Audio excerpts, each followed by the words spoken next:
La fameuse cote Morningstar, elle est très célèbre.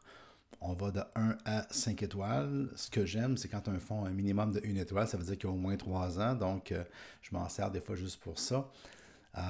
Ça comprend les données de 3, 5 et 10 ans. Donc, quand un fonds a 10 ans, ils vont prendre ces chiffres sur 10 ans, sur 5 ans et sur 3 ans. Quand un fonds a juste 3 ans, ils vont prendre 100% de ces données sur 3 ans. Puis sinon, ça va être 3 et 5, et ainsi de suite.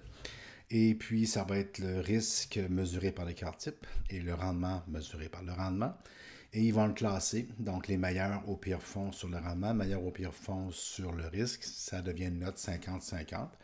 Et si un fonds, admettons, aurait le meilleur rendement avec le plus petit risque, il serait 5 étoiles.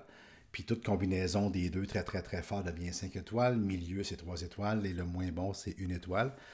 Donc c'est sûr que, puis ça a été dit autant comme autant, puis ça, bon, on se le fait dire toujours, les rendements passés ne sont pas garants des rendements de l'avenir, mais qu'est-ce qu'on a? Si on n'a pas de rendement passé, on n'a rien.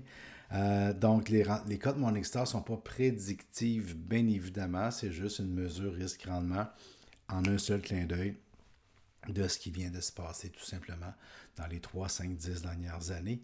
Alors, on peut voir que notre AGF revenu fixe, 2 étoiles, et le Mackenzie aussi, on se souvient qu'il était en bas de la médiane, donc il n'était pas fameux quand on les comparait aux autres fonds de leur catégorie. Ça reflète la donnée qui est 2 étoiles.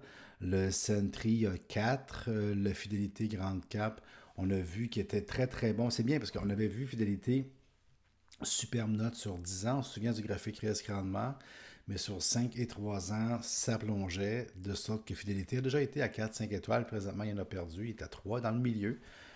Dynamique, Blue Chip, équilibré 4, signature 4. Donc, on a quand même 3 fonds de 4 étoiles, de un fonds de 3. Donc, il y a une assez bonne représentativité. J'ai pas de 5 ni de un. Donc, c'est ça. C'est simplement quelque chose qui c'est rapide. C'est pas la fin, c'est le début. Ça me donne une indication. Moi, je vais aimer les suivre au fil du temps. Un fonds qu'on va connaître, bon, ils vont pas se maintenir à 5 étoiles, c'est pas vrai. Mais normalement, surtout dans les grandes familles comme Fidélité et ces choses-là, les fonds ne resteront pas 1 ou 2 étoiles.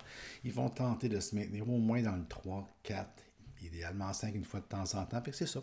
C'est pas plus compliqué que ça. C'est pas Morningstar qui dit quelque chose en mode éditorial, c'est vraiment statistique, c'est des chiffres, c'est écart type, rendement 3, 5, 10, pondéré, datit, datar. Fait que il n'y a pas de mystère plus que ça.